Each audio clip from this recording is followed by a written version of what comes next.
ఒక సామాన్య రైతు కుటుంబంలో జన్మించి ఈ నేల తల్లి యొక్క విలువ తెలుసు, మన కష్టాలు తెలుసు, మన నష్టాలు తెలుసు.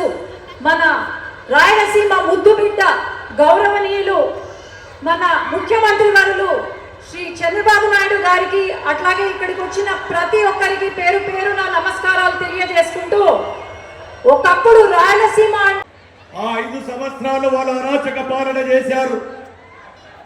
ఏ రోజు అభివృద్ధి గురించి ఆలోచన చేయలేదు. ఈ యొక్క సైకిల్ గొడ్డల పార్టీ ప్రతి ఒక్క అభివృద్ధిలో ఆ రోజు 14 నుంచి 19 వరకు మనకు మీరు ఇచ్చినటువంటి అభివృద్ధి మేము చేస్తే ఆ అభివృద్ధిని కూడా మధ్యన ఆపేసి ఆ రోజు అభివృద్ధిని కూడా అడ్డుకోవడం జరిగింది సార్.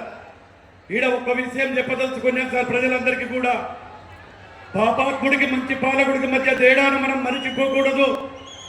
ఫ్రాక్చర్ కాదు ఫ్యాక్టరీలు రావాలి, కచ్చలు కాదు కంపెనీలు రావాలి, వలసలు కాదు వెలుగులు రావాలి. ఆయన మన జీవితాలు మారుస్తాడు. మనం చేయాల్సింది చెప్పింది ఫాలో అవ్వడమే.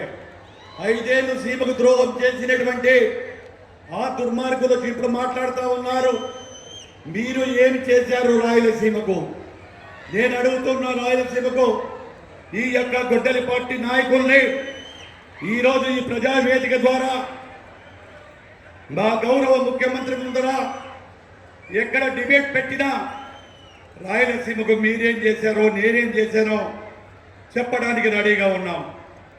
గత 5 సంవత్సరాలలో ఇదే పార్లమెంటుకు కానీ బనగానపల్లి నియోజకవర్గానికి ఆ రోజు ఎన్డీఏ కూటమికి దక్కింది. మొదటి తారీఖు 2 ఏళ్ళు చూశారు. పేదల సేవలో పింఛన్లు ఇస్తున్నాం.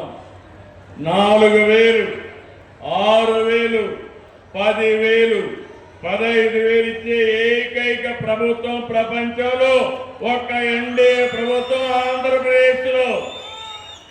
దీనికి సంవత్సరానికి 33,000 కోట్లు అవుతుంది. 63 లక్షల కుటుంబాలకు వెసులుబాటు వస్తుంది. దానికంటే తృప్తి ఇంకొకటి లేదు. ఇంకో పక్క మీరు ఒకసారి చూస్తే పోయిన నెలలో అన్నదాత సుఖీభవ ఒక మాట చెప్పాను, 20,000 ఇస్తాను. 20,000 ఇచ్చి రైతును ఆదుకున్న ఘనత ఈ ప్రభుత్వానికే దక్కుతుంది. అంతేకాదు ఈ నెల తల్లికి వందనం.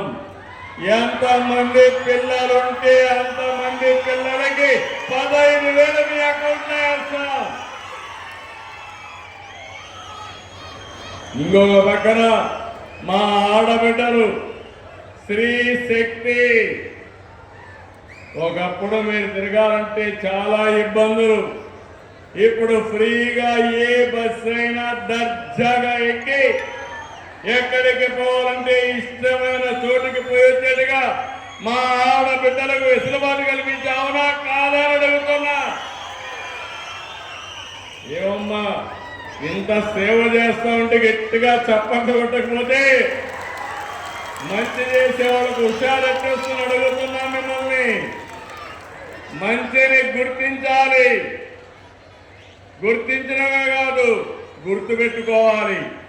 అప్పుడే ఇంకా మంచి జరుగుతుంది. మా ఆడబిడ్డలకు కష్టం రాకూడదని నేనే దీపం కింద వంట గ్యాస్ సిలిండర్లు ఇచ్చా. ఇప్పుడు 3 సిలిండర్లు ఉచితంగా ఇస్తున్నామా లేదా మీ అందరికీ? ఇది ప్రభుత్వం యొక్క పట్టుదల. మీకే కాదు ఇంకా చాలా మందికి ఇలాంటి కార్యక్రమాలు చేనేత కార్మికుల కోసం ఈ విధంగా మనం లెక్క పెట్టుకుంటూ పోతే అనేక సంక్షేమ కార్యక్రమాలకు నాంది పలికాం. ఈరోజు ఇంకో పక్క ఏదైతే నిత్యావసర వస్తువులు కూడా పెట్టి 5 రూపాయలకే కడుపు నిండా భోజనం పెట్టే ప్రభుత్వం ఈ ఎన్డీఏ ప్రభుత్వం. ఇంకొక పక్కన మీరెక్కడికి పోయే పని లేదు.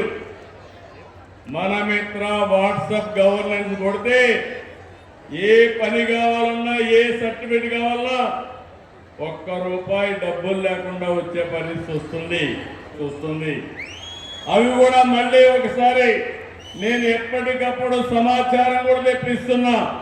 అవి కూడా ఇప్పుడు చెప్తాను. మా అధికార యంత్రాంగం అంతా ఇక్కడే ఉన్నారు. వాళ్ళందరికీ కూడా బాధ్యత పెట్టారు. ఒక పక్క ప్రజలు ఆ రోజు మాకు ఓట్లు వేశారు.